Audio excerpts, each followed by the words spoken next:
एक चीज़ और यहाँ पर आप मान के चल दीजिए कि यहाँ से जो अमाउंट आपको पेपर का मिलेगा, क्लियर है, ये जो पेपर का अमाउंट मिलेगा इसमें इनर्ट की वैल्यू अभी ज़्यादा होगी। तो हम मान के चलते हैं कि वी डैश एक अलग से पेपर, इस गैस की कंपोजिशन को हमने मान लिया कि V dash is the molar flow rate of inert, ठीक है, V dash is the molar flow rate of inert. और इसका मान जो होगा वी डैश का वो किसके बराबर होगा, यहाँ पर आप बताएंगे। देखो इनर्ट का मान वैसे क्या था 1 - 2, किसका था 1 - 2 B2 का।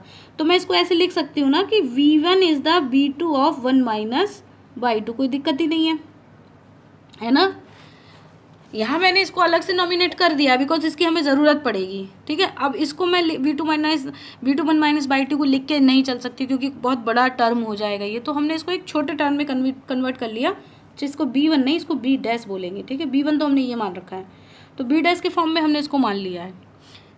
डाउट नहीं होना चाहिए इसमें। देखो इसको फिर से एक बार आप समझें, ये जो इनर्ट की स्ट्रीम होगी यहाँ पर, अगर आपसे मैं ये पूछूं, अभी बी डैश को भूल जाइए आप, ठीक है। अभी आपसे ये पूछा जा रहा है कि बताओ यहाँ पर सॉल्यूट की मात्रा कितनी है, तो सॉल्यूट की मात्रा आप ऐसे ही तो बताएंगे Y2 ऑफ V2, ठीक है, Y2 of B2, Y2 of B2 की Y2%। और अगर इनर्ट की बात पूछी जाए आपसे तो आप बताएंगे 1 - 2 of B2, this is the inert amount, 1 - 2 of B2, ऐसे ही निकालेंगे आप।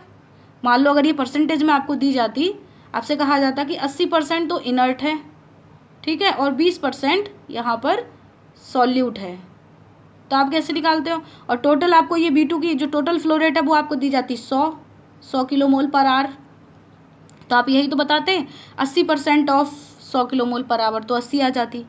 तो इसको नॉमिनेशन फॉर्म में आप बता दो, यानी 1 - 2 ऑफ B2, ठीक है। और ये किसके बराबर हमने मान ली, B डैश के बराबर। तो जो B डैश का मान होगा वो हो जाएगा हमारा B2 1 - 2। ये इस पॉइंट की बात हो गई थी।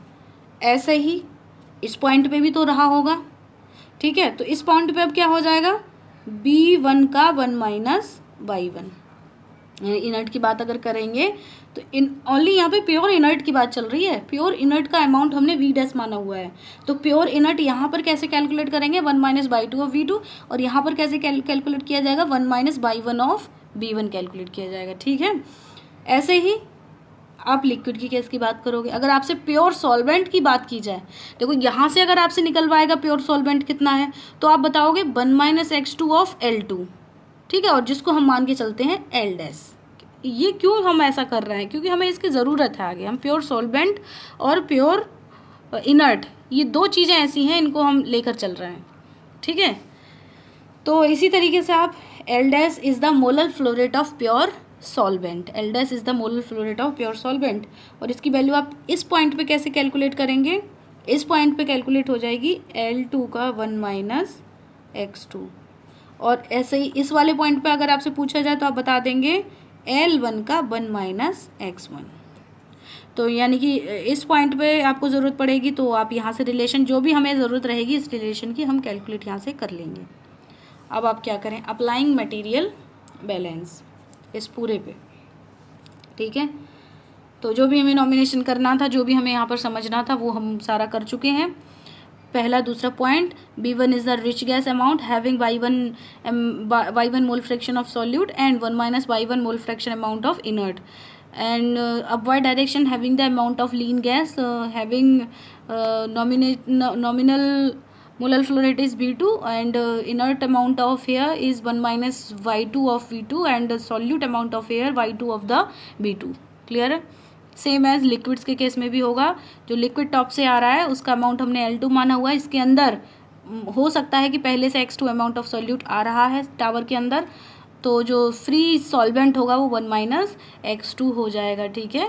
और इसको हमने अलग से फ्री सॉल्वेंट को L डैश माना हुआ है, तो 1 - X2 of L2 is equal to L dash, ठीक है। Same here also.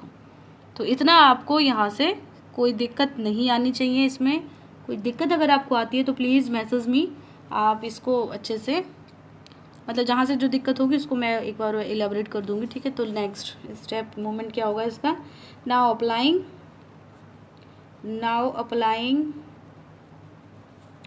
material balance अब मटेरियल मास ट्रांसफ़र है तो भाई मटेरियल बैलेंस ही लगाएंगे, एनर्जी ट्रांसफ़र होता तो एनर्जी बैलेंस लगाते, हीट ट्रांसफ़र हो रहा होता तो। Now applying material balance over the tower, पूरे टावर के ओवर हम मटेरियल बैलेंस को अप्लाई करेंगे। और जो मटेरियल बैलेंस अप्लाई होगा, ध्यान रखना है वो कौन सी कंडीशन पे होगा, स्टडी स्टेट की कंडीशन पर, ठीक है। तो स्टडी स्टेट की कंडीशंस पर आप यहाँ पर मटेरियल बैलेंस अप्लाई कर रहे हैं। तो स्टडी स्टेट की कंडीशन क्या होती है, input equal to output. Otherwise material balance की इक्वेशन क्या होती है अगर हम स्टडी स्टेट की बात नहीं करते हैं यहाँ पर, तो मतलब अनस्टडी स्टेट में मटेरियल बैलेंस की जो इक्वेशन होती है वो क्या होती है हमारी, यहाँ रफली देखेंगे, इनपुट बराबर output plus accumulation plus disappearance. तो डिसअपीयरेंस, तो रेट ऑफ डिसअपीयरेंस जो होती है वो रिएक्शन के केसेस में अप्लाई की जाती है, because rate of disappearance is equal to rate of reaction. तो रेट ऑफ रिएक्शन, यहाँ पे कोई रिएक्शन तो हो नहीं रही है, रासायनिक अभिक्रिया हो नहीं रही, इसलिए इस वाले पद को लेने को कोई अर्थ नहीं है। बचता है एक्यूमुलेशन। एक्यूमुलेशन का मतलब होता है कलेक्शन, संचित होना, यानी कुछ ऐसा अमाउंट मटेरियल का जो टावर के अंदर ही संचित हो गया है। तो आइडियल केस में तो हम ये सब नहीं मानेंगे, बिकॉज आइडियल केस ये बताता है कि जितना दिया उतना वापस ले लिया, ठीक है।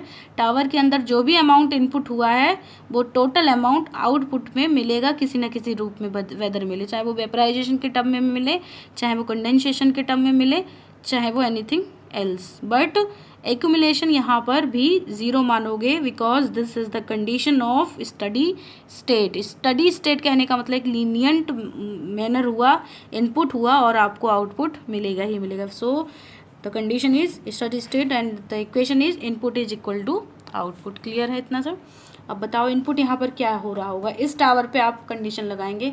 इनपुट देखो क्या होगा, एक तो ये स्ट्रीम टावर के अंदर जा रही है यानी कि B1 इनपुट होगा, और इनपुट क्या होगा, यहाँ से देखो क्या आ रहा है टावर के अंदर, L2 जो आ रहा है इस वॉल्यूम के अंदर, B1 और L2। तो B1 प्लस L2 आ रहा है इसके अंदर, बराबर जा क्या रहा है यहाँ से, देखो इस टावर को छोड़ के B2 जा रहा है, ठीक है, और क्या जा रहा है छोड़ के, L1 जा रहा है।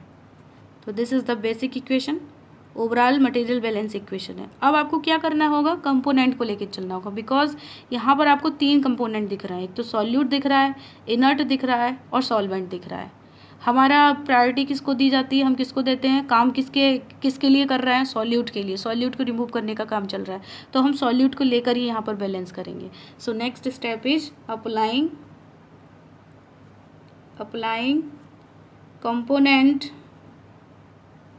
Component material balance over the tower के ओवर, ठीक है। टावर के लिए अब हम क्या बैलेंस करेंगे, कंपोनेंट मटेरियल बैलेंस करेंगे। कौन सा कंपोनेंट, सॉल्यूट के लिए मटेरियल बैलेंस लगाएंगे, ठीक है। तो बताओ यहाँ पर सॉल्यूट कितना जा रहा है, Y1 ऑफ B1, लिख दें यहाँ पर सॉल्यूट जा रहा है Y1 ऑफ B1। यहाँ इसको बाई क्यों लिया है, सॉल्यूट को देखो, ये भी सॉल्यूट बाई से लिया है, ये सॉल्यूट है एक्स से लिया है, क्योंकि ये लिक्विड का है और ये वेपर का है, ठीक है। इसलिए इसको थोड़ा डिफरेंट दिखाने के लिए हम लिक्विड और वेपर फॉर्म में अलग अलग लेके चल रहे हैं। तो ये इक्वेशन मतलब ये हो गया Y1 of B1 solute in हुआ इसमें, और प्लस L2 के, देखो L2 के साथ कितना सॉल्यूट है, X2, तो ये हो जाएगा X2 of L2 equal to, ठीक है। B2 के साथ कितना सॉल्यूट है, B2 किधर है, B2 ये है, ठीक है। B2 के साथ है Y2, तो B2 के साथ हो जाएगा Y2 सॉल्यूट, ठीक है, B2 of Y2 plus L1 के साथ कितना सॉल्यूट है, L1 ऑफ X1, ठीक है। ये आपने मटेरियल बैलेंस इतना यहाँ से लगा दिया। अब क्या करना है, इसको इक्वेशन नंबर 1 बोल दीजिए, इसको इक्वेशन नंबर 2 बोल दीजिए, ठीक है। यहाँ तक पहुँच गए हम लोग, कोई दिक्कत हुई नहीं। अब एक काम हमें करना होगा यहाँ से, अभी हमने ये 2 रिलेशन यहाँ से लिखे थे, देखो पहले रिलेशन, इसको हम रिलेशन ए बोल देते हैं, इसको हम रिलेशन बी बोलते हैं। So from relation A, from equation बोल दो या रिलेशन बोल दो, ए क्या मिलेगा आपको, देखो यहाँ से B1 का जब आप मान निकालेंगे, देखो B1 बराबर ये भी है, B1 बराबर ये भी है, तो यहाँ से B2 की वैल्यू निकाल लो, यहाँ से B1 की वैल्यू निकाल लो, किसके पदों में, B डैश के पदों में, ठीक है। सेम एज इसमें भी इक्वेशन B में से भी L डैश के पदों में L2 का मान भी निकाल लीजिए और L1 का मान भी निकाल लीजिए, और जहाँ भी आपको B1 L2 B2 L1 दिख रहा है उसकी जगह ये वाला मान रिप्लेस कर दीजिए। इक्वेशन देखो कौन से फॉर्म में इजी होके मिलती है। So let's have done this.